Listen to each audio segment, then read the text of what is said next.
समय और परिस्थिति के अनुसार खुद को अपडेट करते रहना चाहिए, है ना। तो आज हम अपडेट करते हैं। कैसे करेंगे अपडेट? देखो ध्यान से देखना। आज क्या पढ़ेंगे हम? 19वीं शताब्दी, जो कि कब से कब तक चलेगी? 1815 से लेकर 1914, समाप्त नहीं होगी। ठीक है। तो 19वीं सदी में दुनिया तेजी से बदलने लगी। आर्थिक भी और राजनीतिक भी। आर्थिक पैसे वाला, राजनीतिक राजनेता वाला, और सामाजिक सांस्कृतिक और तकनीकी कारकों ने पूरे के पूरे समाजों की कायापलट कर दी। क्या कर दी? समाजों की कायापलट। यानी कि क्या हो गया इसमें? समाज, जितने भी समाज थे सबकी क्या हो गई? कायापलट हो गई। अब ये कायापलट क्या है? विदेशी संबंधों को नए ढर्रे में ढाल दिया गया। अर्थशास्त्रियों ने अंतरराष्ट्रीय आर्थिक विनिमय, 3 तरह की गतिविधियों या प्रभाव का क्या किया है? उल्लेख किया है। इनमें से पहला प्रवाह व्यापार का होता है। किसका होता है पहला प्रवाह? पहला प्रवाह होता है व्यापार का। पहला प्रवाह किसका? व्यापार का। 19वीं सदी के मुख्य रूप से वस्तुओं, जैसे कि मुख्य वस्तुओं के रूप में क्या लिया गया? कपड़ा या गेहूं लिया गया। क्या? कपड़ा, गेहूं। ये व्यापार तक ही सीमित था। दूसरा था क्या? श्रम प्रवाह। दूसरा क्या था? श्रम प्रवाह। श्रम। दूसरे नंबर का क्या था? श्रम। मेहनत करते हैं ना, मेहनत। आप लोग भी मेहनत करते हो, है ना। और तीसरा प्रवाह क्या था? तीसरा प्रवाह था पूंजी, पैसा। क्या था? पूंजी।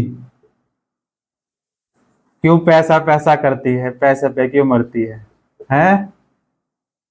याद आया कुछ? तीसरा प्रवाह क्या होता है? पूंजी होता है, पैसा, जिसे अल्प या दीर्घ अवधि के लिए दूर दराज के इलाकों में निवेश कर दिया जाता था। निवेश करना मतलब जमा करना या किसी भी कार्य में लगा देना। लेकिन ये तीनों प्रवाह एक दूसरे से जुड़े हुए थे। ये तीनों ही प्रवाह, भाई व्यापार कैसे तरीके का? कपड़ा या गेहूं, दूसरा श्रम, और तीसरा पूंजी, पैसा। ये एक दूसरे से जुड़े हुए थे, लोगों के जीवन को प्रभावित करते थे। लोगों के जीवन को क्या करते थे? प्रभावित करते थे लोगों के जीवन को। और कभी कभी इन कारकों के बीच मौजूद संबंध टूट भी जाते थे। ठीक है ना। कभी कभी देखो संबंध क्या है? इन दूसरे के संबंध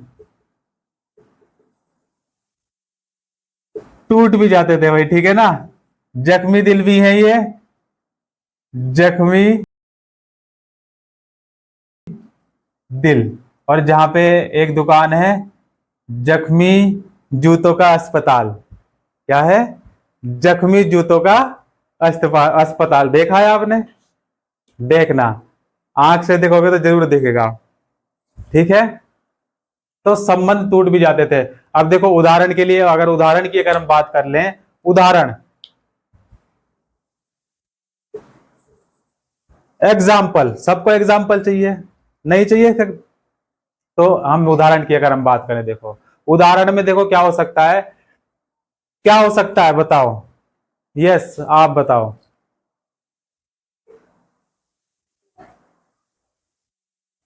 देखो वस्तुओं या पूंजी की आवाजाही के मुकाबले श्रमिकों की आवाजाही प्राय ज्यादा शर्तें और बंदिशें लगाई जाती थी। श्रमिकों की, जो ये श्रम थे ना, श्रमिक थे, इनकी आवाजाही पर क्या है?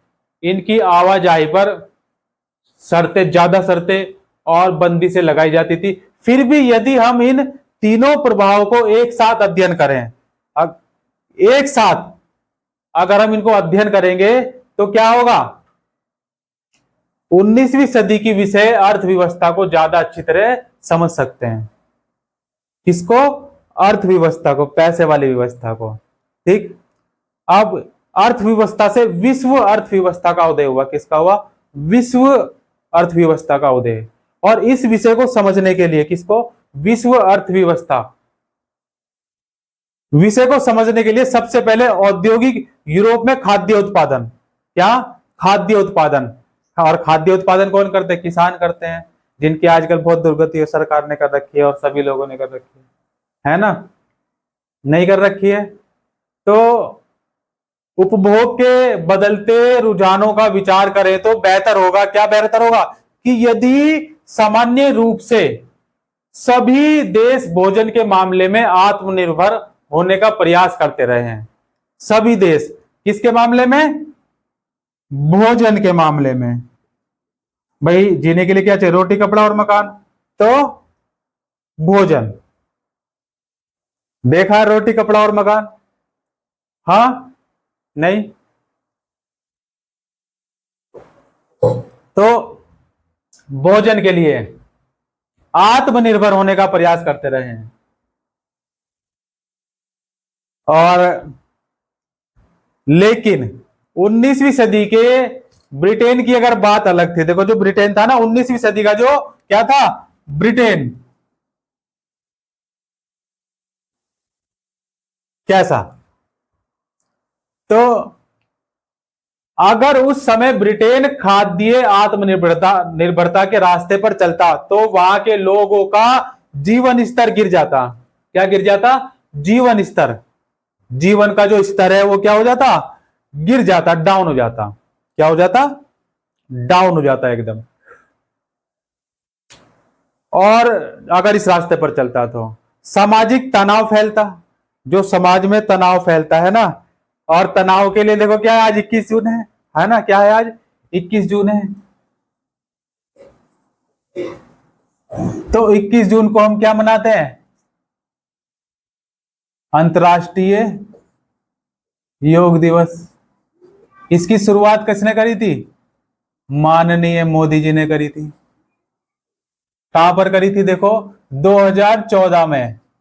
2014 में एक सभा हुई। क्या हुई? सभा, संयुक्त राष्ट्र महासभा। उसमें मोदी जी ने क्या रखा? एक प्रस्ताव रखा कि भाई योग बहुत महत्वपूर्ण है जीवन में, और करो योग, रहो निरोग। तो इसका जो है एक दिवस, अंतर्राष्ट्रीय योग दिवस, प्रस्ताव रखा। तो फिर उसके बाद इसकी शुरुआत हुई। सभी देशों ने देखो साथ बढ़ चढ़कर हिस्सा लिया। देश विदेश भी बढ़ चढ़कर हिस्सा ले रहे हैं, है ना? और प्रोग्राम चलाए जा रहे हैं। एक हफ्ते का शिविर चलाया, फ्री, निशुल्क, है ना? नहीं, सरकार भी कितना सहयोग कर रही है योग दिवस। और जीना है तो योग करेंगे, नहीं तो नहीं, तो क्या करेंगे? नहीं, जिसको नहीं जीना है वो योग मत करना भाई, ठीक है ना? अगर जो जीना चाहता है लंबा, स्वस्थ और निरोग, वो करे योग। तो इसकी शुरुआत हुई, ठीक है ना? अच्छा, मैं बता दूं मैं कब से करता हूं। देखो मेरी फेस मुझे भी ठीक से याद नहीं है, धुंधला धुंधला याद आ रहा है। आपने पूछा ना आज ही, किसी ने तो पूछा नहीं, आज इसने पूछा। तो 2010 के आसपास, 2010 नहीं, 2010 नहीं, 6, 7, 8, 9, 10, हाँ 2010 के आसपास ही, 2010 के आसपास ही मेरी शुरुआत हुई थी, ठीक है?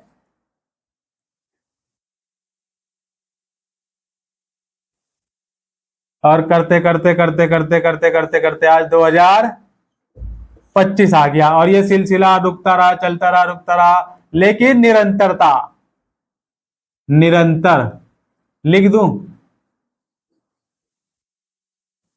निरंतरता से अभ्यास। हाँ कभी कभी छूट जाता था, ऐसा नहीं है, ठीक है ना? अच्छा, ठीक है ना? और 2014 में देखो ये चीज माननीय प्रधानमंत्री जी, क्या है, मोदी जी, है ना? इन्होंने आह्वान किया, देखो इस सभा में आह्वान किया और प्रस्ताव रखा, और इस प्रस्ताव को मंजूरी भी दे दी गई। और पूरा विश्व बढ़ चढ़कर आगे आ रहा है, नहीं आ रहा है योग करने के लिए, है ना? शिविर भी चल रहे हैं, आपने ज्वाइन किया। अच्छा, अभी वर्तमान में कौन कौन करता है? देखो, झूठ बोले कौवा काटे, है ना, झूठ बोले कौवा काटे। तो बताओ अभी वर्तमान में कौन कर रहा है, या 2-4 दिन से, या आज ही किसी ने, आज वाला कौन कौन है जिसने आज आज भाई योग किया, कुछ भी किया, योग के नाम पे किया, लेकिन कुछ कुछ एक्टिविटी की? हाँ, कौन कौन है बताओ।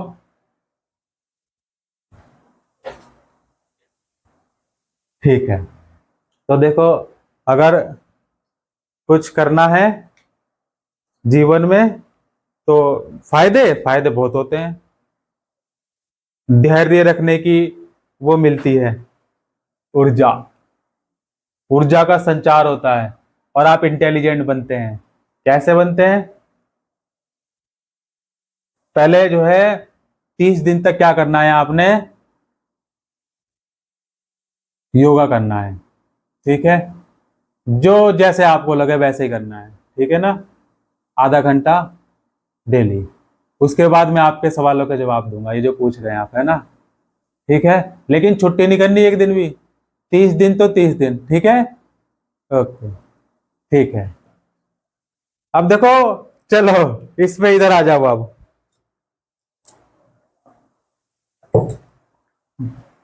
और एक खास बात और होती है, देखो 21 जून को, वो भी बता देते हैं, ठीक है ना। क्या खास बात होती है? सबसे लंबा दिन, लंबा दिन, यानी कि दिन बड़ा। अगर दिन बड़ा होगा तो कहीं ना कहीं रात भी छोटी होगी, है ना भाई, होगी ना। जब एक दिन बड़ा है, अब हर सिक्के के दो पहलू होते हैं, है तो, है ना। तो अगर दिन बड़ा है तो रात छोटी कहां होगी? तो आपने नाम सुना होगा उत्तरी गोलार्ध, उत्तरी गोलार्ध और दक्षिणी गोलार्ध, सुना है? किस किस ने सुना है उत्तरी गोलार्ध और दक्षिणी गोलार्ध? हाँ बताओ। और पृथ्वी कितना झुकी हुई है? 23.5 डिग्री, 23.5 डिग्री झुकाव है। क्या है? झुकाव है। और जो पेड़ फल देते हैं वो झुकते हैं हमेशा, है ना। जो चीज दी जाती है वो हमेशा झुकी हुई होती है, विनम्र होती है, ठीक है, उसका स्वभाव कैसा होता है? विनम्र होता है ना। तो 23.5 डिग्री क्या है? और कर्क रेखा कितने देशों से होकर गुजरती है? कर्क रेखा, कर्क रेखा। तो कर्क रेखा पर क्या है? सूर्य की किरणें, सूर्य की किरणों का पुंज, सूर्य की किरणों का पुंज सीधा पड़ता है। क्या पड़ता है? सीधा पड़ता है लगभग, ठीक है। अब मैं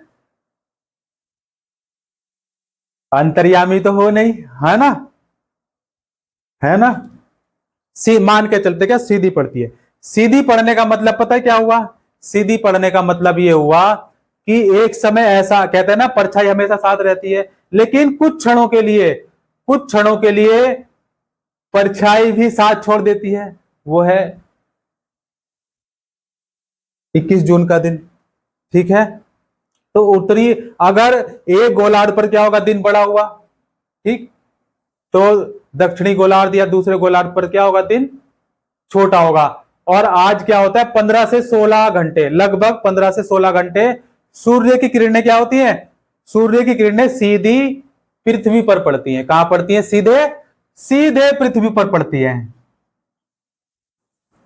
सीधे एकदम डायरेक्ट, ठीक है। तो बड़ा दिन भी है आज, और बड़ा दिन है तो इसमें, इसके लिए बड़ा ही दिन है। अंतरराष्ट्रीय योगा दिवस भी मनाया जाता है ना। और कुछ लोगों का कहना है कि संगीत दिवस भी मनाया जाता है आज के दिन, है। चलो हम अब अपने संगीत पे आ जाएं, अपना संगीत बजाएं अब हम, ठीक है। देखो, अर्थव्यवस्था का उदय कैसे हुआ? तो इस विषय को समझने के लिए सबसे पहले औद्योगिक यूरोप में क्या है? खाद्य उत्पादन और उपभोग के बदलते रुझानों पर क्या करते हैं? विचार करें तो बेहतर ही होगा। कैसे करते हैं विचार? देखो, भोजन के लिए देश भोजन के मामले में आत्मनिर्भर होने का प्रयास करते रहे हैं। लेकिन 19वीं सदी के ब्रिटेन की बात करें तो वो क्या थी, थोड़ी अलग थी। ब्रिटेन क्या था, खाद्य आत्मनिर्भरता के रास्ते पर चलता, तो जीवन स्तर गिर जाता भाई, लिटरली। सामाजिक तनाव फैलता। अब देखते हैं, देखो इस आशंका के पीछे क्या कारण थे। 18वीं सदी के आखिरी दशकों में ब्रिटेन की आबादी तेजी से बढ़ रही थी। ब्रिटेन की आबादी क्या बहुत तेजी से बढ़ रही थी, एकदम रॉकेट की तरह बढ़ रही थी। नतीजा, देश में भोजन की मांग बढ़ रही थी। अब जब देखो जनसंख्या बढ़ेगी तो भोजन चाहिए भी, खाने के लिए चाहिए ना कुछ, तो भोजन की मांग बढ़ रही थी। जैसे जैसे शहर फैलते गए, नए नए शहर का निर्माण होता गया, उद्योग भी बढ़ने लगे भाई, काम धंधे भी लोग बढ़ेंगे तो काम धंधे बढ़ेंगे, बढ़ने लग गए। कृषि उत्पादन की मांग बढ़ने लगी। खाने के लिए क्या चाहिए, कृषि चाहिए, और किसान चाहिए, कृषि के लिए एक श्रमिक चाहिए, और यही तो तामझाम चल रहा था, व्यापार, श्रम और पूंजी।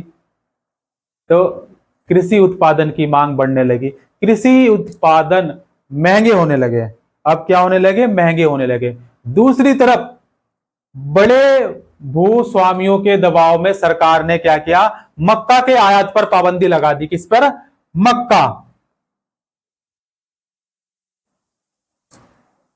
मक्का के आयात पर क्या कर दी, पाबंदी लगा दी। उन्हें कॉर्न लॉ कहा जाता था। क्या जाता था, कहा जाता था corn law. Corn law, corn law. जिन कानूनों के सहारे सरकार ने यह पाबंदी लगाई थी उन्हें कहा जाता था, ठीक है ना। जो मक्का पर पाबंदी लगाई, किसी कानून के तहत तो लगाई होगी, तो सरकार ने यह पाबंदी जो लगाई थी उसको कहा जाता था कॉर्न लॉ।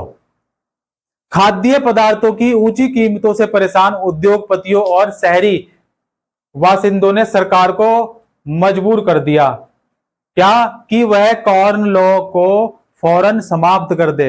इस लॉ को क्या कर दे, इस लॉ को समाप्त कर दे, एकदम खारिज खत्म कर दे भाई, रद्द कर दे इसको। इससे बड़ी परेशानी है, ठीक है ना। इससे क्या है, क्योंकि मक्का का जो आयात था उस पर पाबंदी लग गई थी, निषेध हो गया था, तो इसको क्या कर दे, समाप्त कर दे। और निरस्त हो जाने के बाद बहुत कम कीमत पर खाद्य पदार्थों का आयात किया जाने लगा। आयामित खाद्य पदार्थों की लागत ब्रिटेन में पैदा होने वाले खाद्य पदार्थों से भी कम थी। तो देखो फलस्वरूप क्या हुआ, ब्रिटिश किसानों की हालत बिगड़ने लगी। जो ब्रिटिश के किसान थे उनकी किसानों की हालत बिगड़ने लगी। वे जो आयातित माल की कीमत का मुकाबला नहीं कर सकते थे। विशाल भूभागों पर खेती बंद हो गई। विशाल भूभाग की, भाई खेती भूभाग पर ही होगी। अब ये भूभाग क्या होता है, तेरे को पता है क्या होता है भूभाग, जिस पर तू बैठा है ये भी एक भूभाग है ना। तो भूभागों पर क्या, खेती बंद हो गई, हजारों लोग बेरोजगार हो गए। भाई खेती बंद हो गई तो बेरोजगारी फैलेगी, तो हजारों लोग बेरोजगार हो गए। गांव से उजड़कर वे या तो शहर या दूसरे देश जाने लगे। देखो गांव से कहां चला जाता हूं किसी की धुन में, तो गांव से शहर या देश विदेश।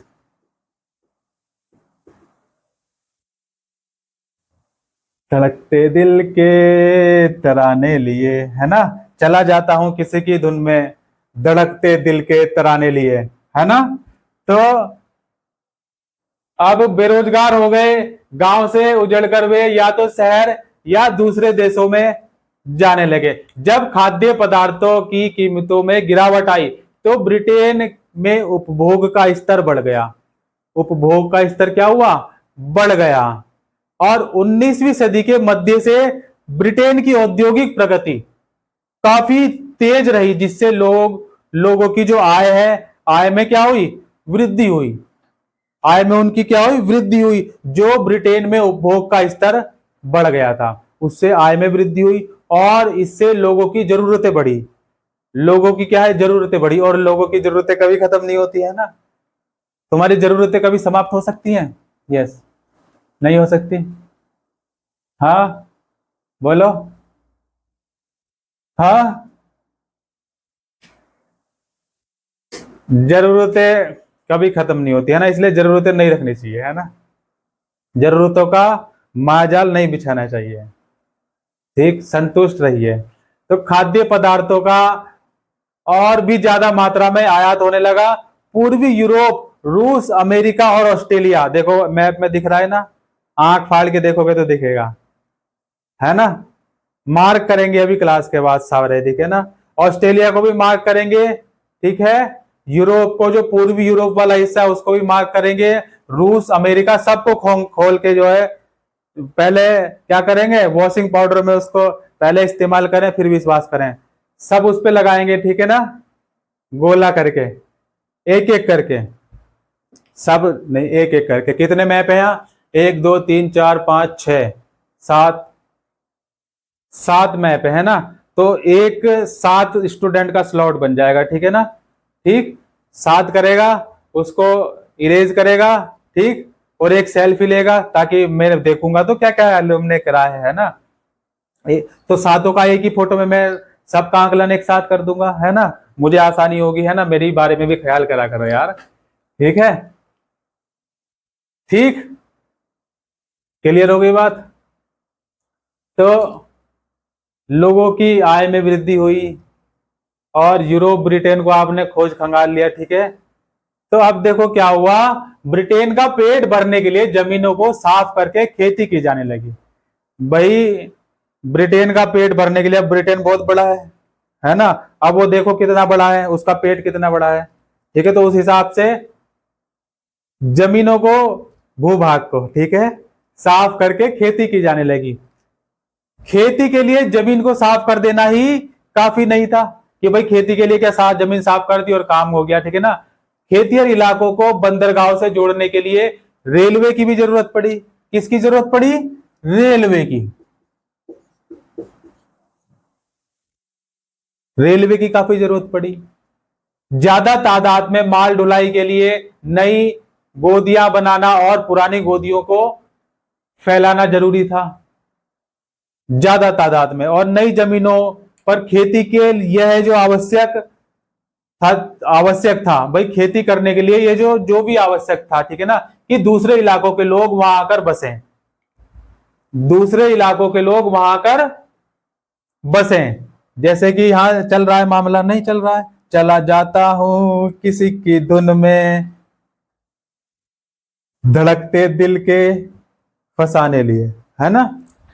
तो ये मजबूरी भी हो सकती है, ठीक है, मानसिक स्थिति भी खराब हो सकती है व्यक्ति की, कुछ भी हो सकता है भाई, है ना। भाई वो तो उसी से पूछना पड़ेगा जो पलायन कर रहा है, क्यों, क्या कारण था, है ना। अब मैं अंतर्यामी तो हूं नहीं, ठीक है। तो 30 दिन तक बेटे करना है योगा आपने, फिर उसके बाद आपके सवालों का जवाब दिया जाएगा, ठीक है। अब आकर बसने लगे वहां लोग, ठीक है, यानी कि नए घर बनाना। जब कहीं बसावट होती है, अब आप कहीं जाएंगे तो खुले आसमान में तो रहेंगे नहीं, है ना। कभी झोपड़ी बनाएंगे, कुछ लोग उसे चोल बोलते हैं, कुछ लोग उसे खोली बोलते हैं, है ना। भाषा का ये हेरफेर है ना। आपकी भाषा में क्या बोलते हैं? अंग्रेजी में house, my sweet house, my sweet home, है, निवास। तो घर बनाना और नई बस्तियां बनाना। अब घर बनेंगे तो, अब एक घर बना, दो बना, तीन बना, चार बना, पांच बना, छह बना, वो बस्ती बन गया, ठीक है ना, देश बन गया, राज्य बन गया। इन सारे कामों के लिए पूंजी और श्रम की जरूरत होती थी। इन सारे कामों के लिए देखो क्या है, पूंजी और श्रम, पूंजी और श्रम क्या होती थी, जरूरत पड़ती थी। अब इसके लिए देखो क्या हुआ, लंदन जैसे वित्तीय केंद्रों से पूंजी आने लगी। कहां से? लंदन। लंदन से कहा गया भाई, लंदन आ जाओ, लंदन नहीं गए, चलो लंदन को भी जो है साइड में रख लो, ठीक है, सब 7-7 के ग्रुप में मार्क करेंगे। ठीक है, सेल्फी विद योगा। हाँ, प्रवाह श्रम होने लगा। देखो, पूंजी आने लगी अमेरिका और ऑस्ट्रेलिया जैसे जिन स्थानों पर मजदूरों की कमी थी, वहां लोगों को ले जाकर बसाया जाने लगा। जहां पर लोगों की कमी थी वहां लोगों को ले गए और उनको बसाया गया, यानी कि श्रम का प्रभाव होने लगा, है ना। अब गधे को यहां से ले जाके वहां ले जा लिया है, मैं तेरे को यहां से उठा के वहां बैठा दूं, इसको कोई फर्क थोड़ी पड़ेगा, है। ये बैक बेंचर कुछ बोल रहे हैं, क्या बोल रहे हैं बेटा, बताओ तो। हाँ,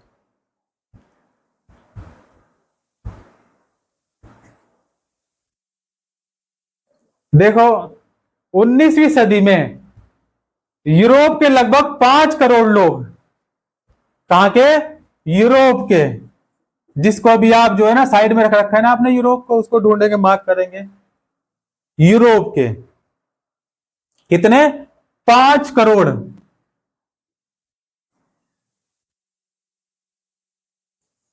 अच्छा, हिंदी में लिख दो, ठीक है, ये लो, ठीक है, 5 करोड़ लोग अमेरिका और ऑस्ट्रेलिया में जाकर बस गए। अमेरिका और ऑस्ट्रेलिया में जाकर बस गए। माना जाता है कि पूरी दुनिया में लगभग, जिस अमेरिका को कुछ दिनों से पहले कोई जानता भी नहीं था, ना ही कोई संबंध, ना ही कोई जुड़ाव था अमेरिका का, जब कोलंबस आया वो तो गलती से जो है चला गया और ने कहा अच्छा ये अमेरिका, तो खोज हो गई अमेरिका की, है ना। कोलंबस ने खोज कर दी वही अमेरिका की, है।